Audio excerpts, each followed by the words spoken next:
नमस्कार और स्वागत है इस खास चर्चा में। आज हम बात करने वाले हैं AWS पर कंटेनरों के बारे में। जी। ये थोड़ी जटिल दुनिया है पर बहुत ज़रूरी है। जी हाँ। और ख़ास तौर पर हम दो सर्विसेज पर फोकस करेंगे, ECS और EKS। बिल्कुल। हमारे पास जो जानकारी है वो AWS के ही एक पॉडकास्ट एपिसोड से ली गई है जहां ये सब समझाया गया था। तो अगर किसी ने डॉकर, कुबरनेटीज, ECS, EKS जैसे नाम सुने हैं और थोड़ी कंफ्यूजन है, हाँ, जो अक्सर होती है शुरुआत में। हाँ, तो उम्मीद है कि आज इस बातचीत के बाद ये सब काफी हद तक साफ हो जाएगा। हाँ, और ये टॉपिक आजकल बहुत ही रेलेवेंट है। कंटेनर्स ने ना एप्लीकेशन बनाने और डिप्लॉय करने का पूरा तरीका ही बदल दिया है। सच में। कैसे? देखिए, ये हल्के होते हैं, पोर्टेबल होते हैं, मतलब आप इन्हें कहीं भी चला सकते हैं और डेवलपमेंट से प्रोडक्शन तक जाने का जो टाइम है वो बहुत कम हो जाता है। अच्छा, और AWS इसमें दो मेन ऑर्केस्ट्रेशन सर्विसेज देता है, ECS यानी इलास्टिक कंटेनर सर्विस और EKS elastic Kubernetes service. Orchestration मतलब इतने सारे कंटेनरों को एक बड़े स्केल पर मैनेज करना। ओके, तो आज का हमारा मकसद यही है, इन दोनों सर्विसेज को ठीक से समझना, इनके फर्क, इनके फायदे और कहाँ कौन सी इस्तेमाल करनी चाहिए, ये सब जानना। कोशिश रहेगी कि श्रोताओं को ये समझने में आसानी हो कि उनके लिए क्या सही है। तो चलिए शुरू करते हैं। बिल्कुल। तो सबसे पहले एकदम बेसिक सवाल से शुरू करते हैं। आखिर ये कंटेनर है क्या भला? अक्सर सुना है कि ये एक लाइट वेट वर्चुअल मशीन जैसा है, पर ये पूरी तरह सही नहीं है ना? हाँ, देखिए, तुलना ठीक है समझाने के लिए, पर पूरी कहानी नहीं बताती। VM की तरह कंटेनर भी आपके कोड और उसकी जो भी डिपेंडेंसीज हैं, लाइब्रेरीज वगैरह, उनको एक साथ पैक कर देता है, और ताकि वो कहीं भी चल सके। लेकिन VM से अलग ये है कि VM में अपना पूरा ऑपरेटिंग सिस्टम होता है ना? कंटेनर क्या करता है, वो होस्ट मशीन के ऑपरेटिंग सिस्टम का कर्नल शेयर करता है। अच्छा, तो इससे क्या फर्क पड़ता है? इससे ये बहुत हल्का हो जाता है। मतलब मेगाबाइट्स में होता है, गीगाबाइट्स में नहीं, और बहुत तेजी से स्टार्ट होता है, सेकंडों में, मिनटों में नहीं। ओह, तो वो जो केक और बेकरी वाली मिसाल है वो यहाँ फिट बैठती है। हाँ बिल्कुल। VM समझिए पूरी बेकरी किराए पे लेना है, बिल्डिंग, ओवन, सब कुछ। और कंटेनर है सिर्फ केक देना, अच्छे से पैक किया हुआ, खाने को तैयार। आपको बस एक प्लेट चाहिए, मतलब होस्ट OS। तो ये बहुत ज्यादा एफिशिएंट है। समझ गई। और इस कंटेनर टेक्नोलॉजी को पॉपुलर बनाने में तो डॉकर का बहुत बड़ा हाथ रहा है। जी हाँ, डॉकर ने इसे बहुत आसान बना दिया है।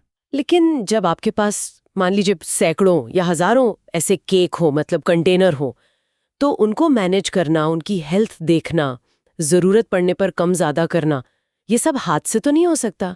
नहीं, बिल्कुल नहीं, असंभव है। तो यहीं पर कंटेनर ऑर्केस्ट्रेटर की जरूरत पड़ती है।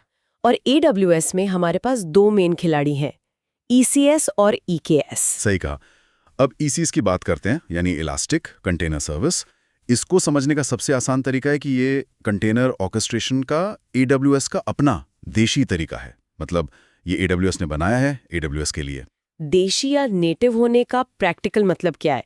डेवलपर को इससे क्या फायदा होता है? फायदा यह है कि ECS जो है वो AWS के बाकी इकोसिस्टम के साथ बहुत गहरे से जुड़ा हुआ है, इंटीग्रेटेड है।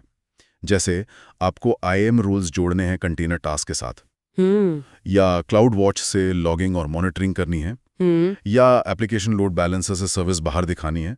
ये सब बहुत ही नेचुरल लगता है, बहुत सीधा। क्योंकि ये सब एक ही फ्रेमवर्क में बने हैं। मतलब अलग से कुछ जोड़ना घटाना नहीं पड़ता। हाँ, ज्यादातर चीजें बस काम करती है, कुछ एक्स्ट्रा इंस्टॉल या कॉन्फ़िगर करने की जरूरत कम पड़ती है।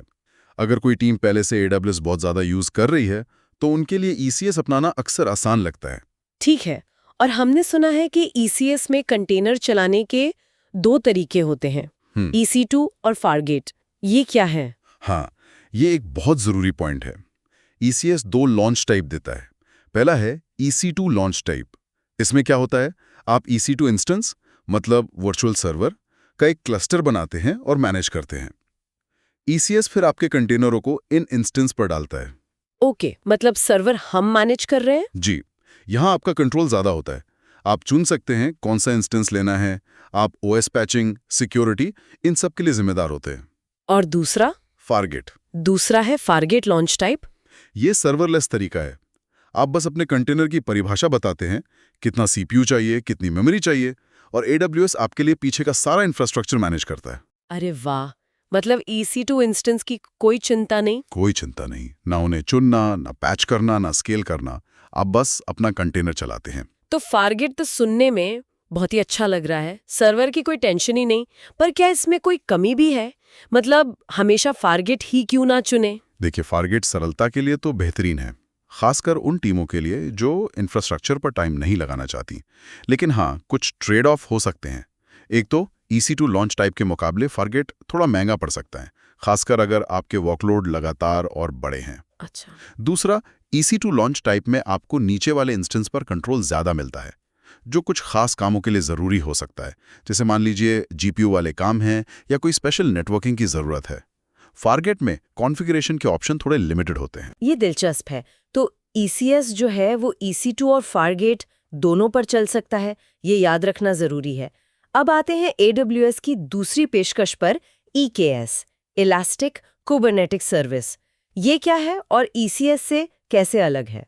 EKS जो है वो AWS की मैनेज्ड कुबरनेटिस सर्विस है, और यहाँ सबसे अहम शब्द है कुबरनेटिस। कुबरनेटिस, हाँ, K8S भी कहते हैं इसे। जी, K8S। ये एक open source container orchestration platform है, जिसे असल में गूगल ने बनाया था। लेकिन पिछले कुछ सालों में ये कंटेनर ऑर्केस्ट्रेशन के लिए एक तरह से इंडस्ट्री स्टैंडर्ड बन गया है। इंडस्ट्री स्टैंडर्ड मतलब बहुत सारी कंपनियां और डेवलपर्स इसे जानते हैं और यूज करते हैं, सिर्फ AWS में ही नहीं। बिल्कुल, यही इसकी सबसे बड़ी ताकत है। कुबरनेटिस की एक बहुत बड़ी और एक्टिव कम्युनिटी है। इसका इकोसिस्टम बहुत रिच है, हजारों टूल्स और एक्सटेंशंस मौजूद हैं। कई कंपनियां अपने डेटा सेंटर में, मतलब ऑन प्रेमिसेस या दूसरे क्लाउड पर, जैसे एजोर का AKS है या गूगल का GKE, उन पर पहले से ही कुबरनेटिस इस्तेमाल कर रही होती हैं। अच्छा। तो EKS के साथ AWS आपको कुबरनेटिस चलाने का एक तरीका दे रहा है, लेकिन ये AWS का अपना सिस्टम नहीं है, ये वही स्टैंडर्ड कुबरनेटिस है। तो फिर EKS में AWS क्या मैनेज करता है और यूजर क्या मैनेज करता है? और क्या यहाँ भी फारगेट का ऑप्शन है जैसे ECS में था? हाँ, EKS में भी फारगेट का ऑप्शन है, तो सर्वरलेस कंटेनर चलाने का तरीका यहाँ भी है। लेकिन अगर ट्रेडिशनल EKS सेटअप की बात करें तो AWS मैनेज करता है कंट्रोल प्लेन। कंट्रोल प्लेन वो क्या होता है? कंट्रोल प्लेन समझिए कुबरनेटिस क्लस्टर का दिमाग है। इसमें API सर्वर होता है, etcd डेटाबेस होता है जो क्लस्टर का सारा स्टेट रखता है, और दूसरे कंट्रोलर मैनेजर होते हैं। इसको सेटअप करना और मेंटेन करना काफी मुश्किल हो सकता है, तो AWS ये सिरदर्द आपसे ले लेता है। ठीक है, तो AWS दिमाग संभालता है, यूजर क्या करता है? यूजर मैनेज करता है वर्कर नोड्स। ये वो EC2 इंस्टेंस होते हैं जहां आपके कंटेनर कुबरनेट्स की भाषा में इन्हें पॉड्स कहते हैं, असल में चलते हैं। और हाँ, अगर आप EKS ऑन फारगेट इस्तेमाल करते हैं तो फिर AWS वर्कर नोड्स का मैनेजमेंट भी संभालता है, बिल्कुल ECS फारगेट की तरह। अच्छा, तो अगर मैं इसे आसान शब्दों में समझाने की कोशिश करूं, ECS AWS का अपना ऑर्केस्ट्रेटर है जो AWS इकोसिस्टम में बहुत अच्छे से फिट होता है, और EKS जो है वो AWS आपके लिए स्टैंडर्ड कुबरनेटिस होस्ट कर रहा है, जिससे आपको ओपन सोर्स और पोर्टेबिलिटी का फायदा मिलता है। क्या ये ठीक है? हाँ, ये बहुत ही अच्छा सारांश है। यही बुनियादी फर्क है, और इसी से तय होता है कि किसे कब चुनना चाहिए। ठीक है, तो अब जब हमने दोनों को समझ लिया है तो चलिए इनकी सीधी तुलना करते हैं। मान लीजिए कोई टीम फैसला करने की कोशिश कर रही है, तो उन्हें किन मेन पॉइंट्स पर सोचना चाहिए? हाँ, कुछ मुख्य बातें हैं जिन पर ध्यान देना चाहिए। पहला है सीखने का लेवल, लर्निंग कर्व। ECS को आमतौर पर सीखना और इस्तेमाल करना आसान माना जाता है, खासकर अगर टीम पहले से AWS जानती है। उसका API, कंसोल सब सीधा है। EKS, क्योंकि वो कुबरनेटिस है, तो उसे सीखने में थोड़ा ज्यादा टाइम लग सकता है। आपको कुबरनेटिस के कॉन्सेप्ट समझने पड़ेंगे, पॉड्स, सर्विसेज, डिप्लॉयमेंट्स, इंग्रेस क्या होते हैं, कमांड लाइन टूल है, क्यूबकटल, YAML फाइल्स हैं, थोड़ा सा मुश्किल है। अच्छा, और दूसरा पॉइंट? दूसरा है पोर्टेबिलिटी और vendor lock in. ECS AWS का अपना है। अगर आप ECS इस्तेमाल करते हैं तो आप काफी हद तक AWS से बन जाते हैं। EKS कुबरनेटिस पर आधारित है, जो ओपन सोर्स है। इसका मतलब है कि आप अपनी कुबरनेटिस कॉन्फ़िगरेशन और स्किल्स को AWS, दूसरे क्लाउड या अपने खुद के डेटा सेंटर में भी इस्तेमाल कर सकते हैं। अगर आपकी हाइब्रिड या मल्टी क्लाउड स्ट्रैटेजी है तो ये बहुत जरूरी हो जाता है। ये तो बड़ा फर्क है। और तीसरा है इकोसिस्टम और कम्युनिटी। ECS का इकोसिस्टम AWS की सर्विसेज के इर्द गिर्द है। EKS का इकोसिस्टम बहुत बड़ा और विविध है, क्योंकि यह पूरी कुबरनेट्स कम्युनिटी का फायदा उठाता है। आपको लगभग हर चीज के लिए कोई ना कोई टूल, प्लगइन या सॉल्यूशन मिल जाएगा। चौथा, कंट्रोल बनाम सरलता। ECS खासकर फारगेट के साथ सरलता पर ज्यादा जोर देता है। EKS आपको ज्यादा लचीलापन और कंट्रोल देता है, लेकिन उसके साथ थोड़ी कॉम्प्लेक्सिटी भी आती है। जैसे EKS में नेटवर्किंग और सिक्योरिटी सेटिंग्स के लिए ज्यादा ऑप्शन होते हैं। और आखिर में लागत, पैसे का मामला। हाँ, लागत। ECS का कंट्रोल प्लेन मुफ्त है। EKS कंट्रोल प्लेन के लिए प्रति क्लस्टर, प्रति घंटा चार्ज लगता है। हालांकि फारगेट इस्तेमाल करने पर कुछ छूट हो सकती है। वर्कर नोड्स, चाहे EC2 हो या फारगेट, उनकी कॉस्ट दोनों के लिए करीब करीब एक जैसे सिद्धांतों पर ही आधारित होती है, पर EKS कंट्रोल प्लेन की फीस की वजह से टोटल कॉस्ट में थोड़ा फर्क आ सकता है। अपने पोर्टेबिलिटी की बात की थी, वो अपार्टमेंट और घर वाली मिसाल यहाँ कैसे फिट होगी, इसे थोड़ा और साफ कर सकती है? हाँ, उसे और साफ करते हैं। ECS चुनना ऐसा है जैसे आपने एक शानदार, पूरी तरह से फर्निश्ड AWS ब्रांडेड अपार्टमेंट किराए पर लिया हो। सब कुछ AWS का है, सब एक दूसरे के साथ बढ़िया काम करता है और अंदर जाना आसान है, खासकर अगर आप पहले से AWS की बिल्डिंग में हैं। लेकिन आप इस सेटअप को आसानी से किसी दूसरी बिल्डिंग, मतलब दूसरे क्लाउड में नहीं ले जा सकते। अच्छा। और EKS चुनना ऐसा है जैसे आपने एक अंतर्राष्ट्रीय मानक के हिसाब से बने घर को किराए पर लिया हो सकता है आपको अपना कुछ फर्नीचर लाना पड़े, मतलब कुबरनेटिस स्किल्स और टूल्स और सेटअप में थोड़ा ज्यादा काम लगे। लेकिन अच्छी बात यह है कि आप ये फर्नीचर और अपना अनुभव दुनिया में कहीं भी ले जा सकते हैं। AWS, Azure, GCP, on premises, आपको ज्यादा फ्लेक्सिबिलिटी और आज़ादी मिलती है। ये मिसाल वाकई फर्क समझने में मदद करती है।